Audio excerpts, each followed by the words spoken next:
Selamat pagi sahabat BBL TLW. Kita akan melihat terlebih dahulu kebenaran firman ya. Temanya masih menggunakan karunia-karunia dalam pelayanan. Kita akan lihat di 1 Petrus 4 ayat 10.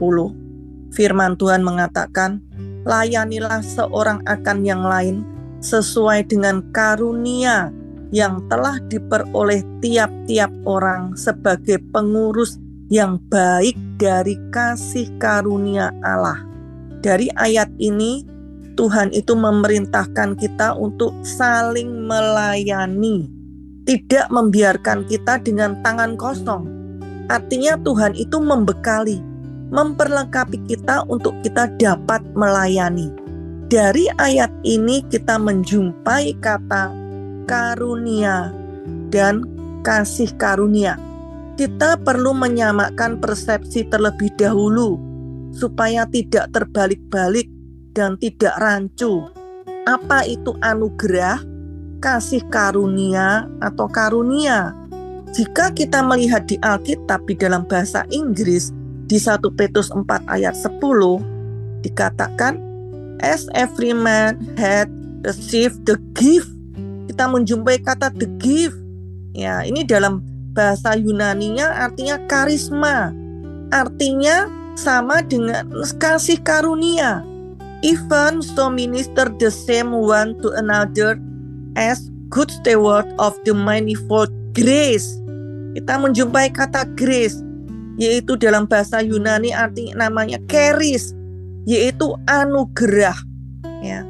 Manifold grace of God.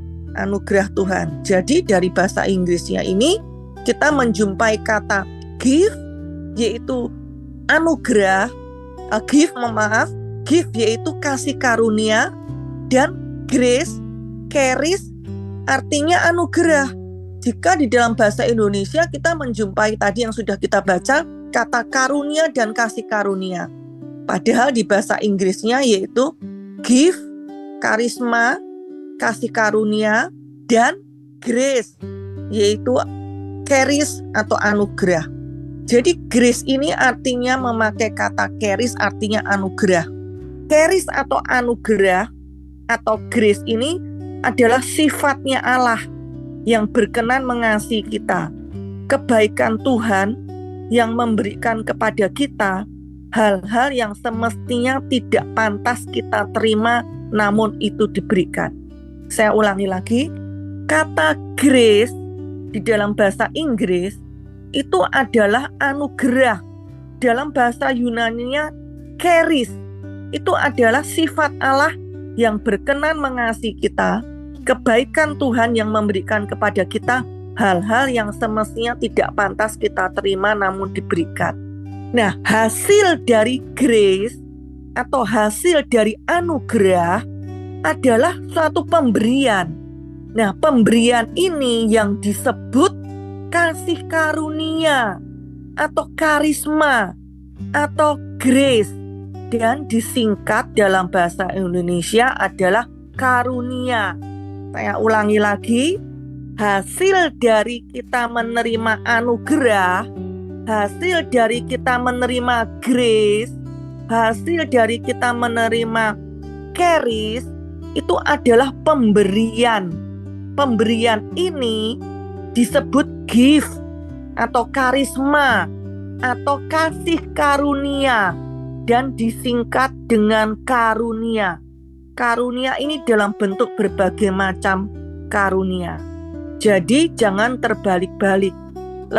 Setelah bagi yang kita sudah belajar di charis dan sudah mengetahui hal ini, sebaiknya memakai kata anugerah, bukan kasih karunia.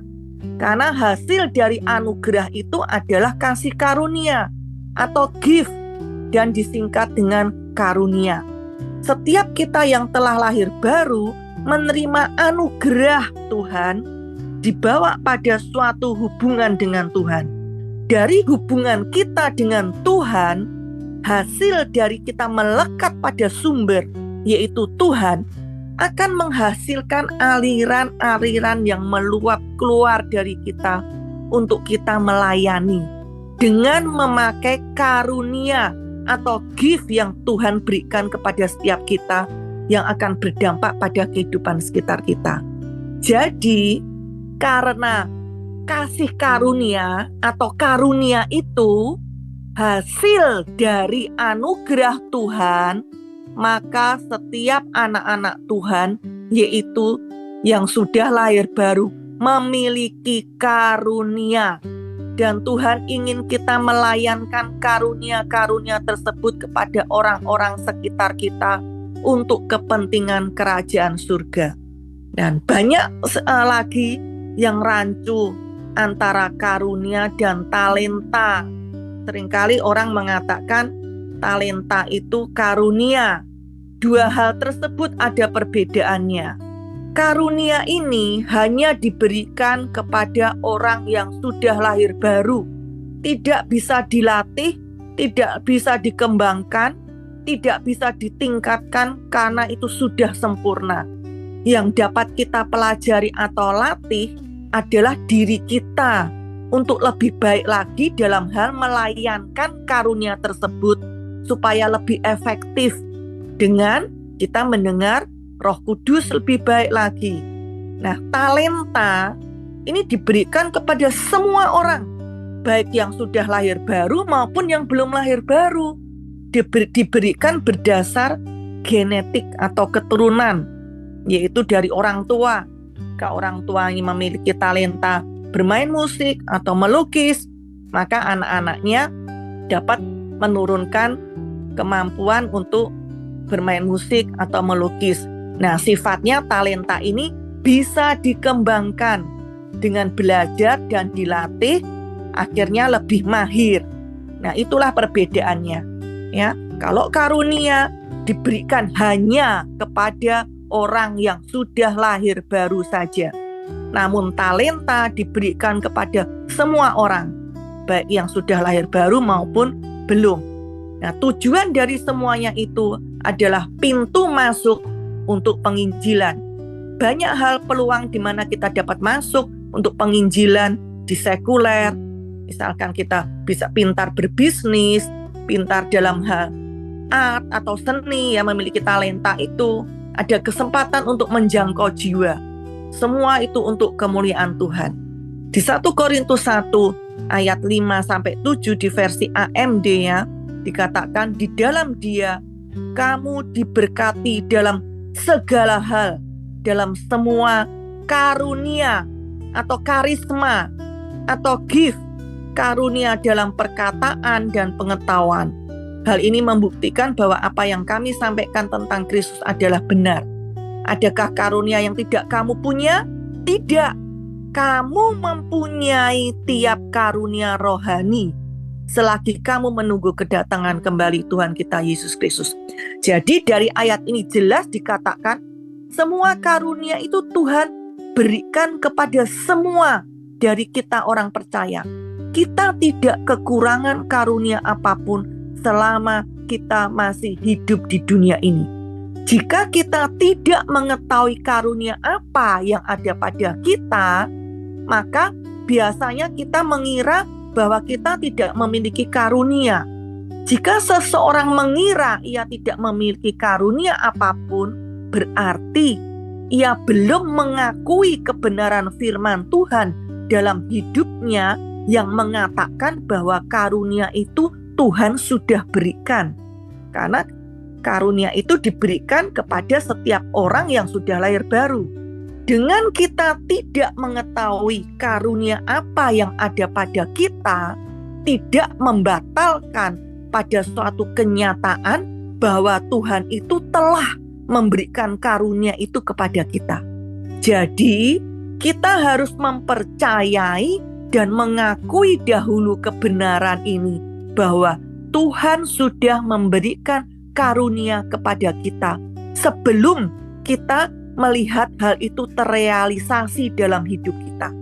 Oleh karena itu, ketika kita mempercayai dan mengakui bahwa karunia itu Tuhan sudah berikan kepada saudara, dan saudara mau tahu, itulah berarti awal saudara mulai menemukan karunia tersebut. Saudara harus mulai melangkah melayani, maka karunia itu akan muncul termanifestasi. Jika kita tidak terlibat melayani, maka kita tidak akan tahu karunia apa yang Tuhan telah berikan. Setiap dari kita telah diperlengkapi dengan karunia dan juga talenta khusus dari Tuhan yang dimaksud untuk membangun jemaat atau tubuh Kristus dan memperluas kerajaan surga di muka bumi ini. Jadi tidak ada satu orang pun di dalam tubuh Kristus yang tidak mempunyai fungsi atau peran penting di dalam tubuh Kristus. Seperti halnya tubuh jasmani kita. Setiap bagian tubuh mempunyai fungsinya. Jika kita tidak mengerti fungsi bagian tubuh kita, hal itu tidak membatalkan bahwa bagian tubuh tersebut memiliki fungsi. Kebenarannya bahwa setiap bagian tubuh kita itu memiliki fungsi. Demikian pula di dalam setiap tubuh Kristus. Setiap anggota juga memiliki fungsi di dalam tubuh Kristus. Kita semua memiliki sesuatu dari Tuhan. Tidak ada yang terluput dari Tuhan. Di 1 Korintus 12 ayat 4, 5, dan 6, di sini ada rupa-rupa karunia atau rupa-rupa gift atau karisma, namun satu roh. Karena Roh Kudus yang memberikan, dan juga ada rupa-rupa pelayanan tapi satu Tuhan, ya, Yesus yang memberikan, dan Allah mengerjakan semua kegiatan-kegiatan itu lewat orang-orang. Ada peralatan yang Tuhan berikan yang dapat kita gunakan untuk menjalankan tugas kita di kerajaan surga, yaitu, nah ini bisa saudara baca di 1 Korintus 12 ayat 8 sampai 10, itu ada bermacam-macam karunia atau gift atau karisma. Di Efesus 4 ayat 11 dikatakan, di sini ialah yang memberikan baik rasul-rasul, nabi-nabi, penginjil, gembala, pengajar. Nah, di sini kita menjumpai 5 jawatan. Ini merupakan perlengkapan juga di dalam pelayanan. Rasul, nabi, penginjil, gembala, pengajar. Ini yang memperlengkapi anggota-anggota jemaat. Ya, anggota-anggota yaitu domba-domba, sehingga mereka atau jemaat atau domba-domba ini diperlengkapi sehingga mereka dapat pergi keluar menjangkau yang terhilang, sehingga mereka dapat berhasil dalam pelayanan yang diberikan Tuhan kepada mereka. Karena bukan gembala yang melahirkan domba, jadi domba yang harus melahirkan domba. Domba harus berkembang dan bermultiplikasi, dan domba-domba inilah yang harus diperlengkapi di gereja melalui 5 jawatan tersebut. Nah, apa dasar motivasi dari pelayanan kita? Di 1 Korintus 12 ayat 31, kita bisa membacanya, dikatakan, berusahalah memperoleh karunia yang paling utama, dan aku menunjukkan kepadamu jalan yang lebih utama lagi. Apa itu? Yaitu di 1 Korintus 13 ayat 2, yaitu kasih. Di situ dikatakan, sekalipun aku memiliki karunia untuk bernubuat, aku mengetahui segala rahasia, memiliki seluruh pengetahuan, sekalipun aku memiliki iman sempurna untuk memindahkan gunung, tetapi jika aku tidak mempunyai kasih, sama sekali tidak berguna. Nah, dari ayat ini bukan berarti karunia-karunia tersebut tidak perlu, yang penting adalah kasih saja. Tidak seperti itu. Paulus tidak mengalihkan karunia-karunia kepada kasih, namun karunia-karunia tersebut harus dimotivasi atau dijalankan oleh kasih, bukan pada hal-hal lain untuk kepentingan pribadi. Nah, apa tujuan dari pelayanan kita? Di Kisah Para Rasul 26 ayat 18, nanti saudara bisa baca sendiri. Di situ jelas dikatakan tujuan dari pelayanan agar mereka dapat merespon anugerah keselamatan dengan iman, sehingga mereka diselamatkan, mengalami seperti yang Kolose 1 ayat 13, dipindahkan dari kerajaan kegelapan kepada kerajaan anaknya yang kekasih, yaitu kerajaan terang. Dan juga di 1 Korintus 12 ayat 18. Nanti saudara bisa baca sendiri. Di situ kita dapat melihat bahwa masing-masing dari kita memiliki peralatan yang dipercayakan Tuhan, dan masing-masing saling melengkapi satu dengan yang lain sebagai satu tubuh Kristus untuk rencana dan kehendak Tuhan digenapi di muka bumi ini melalui kita. Sampai di sini pelajaran 15 menit. Tuhan Yesus memberkati.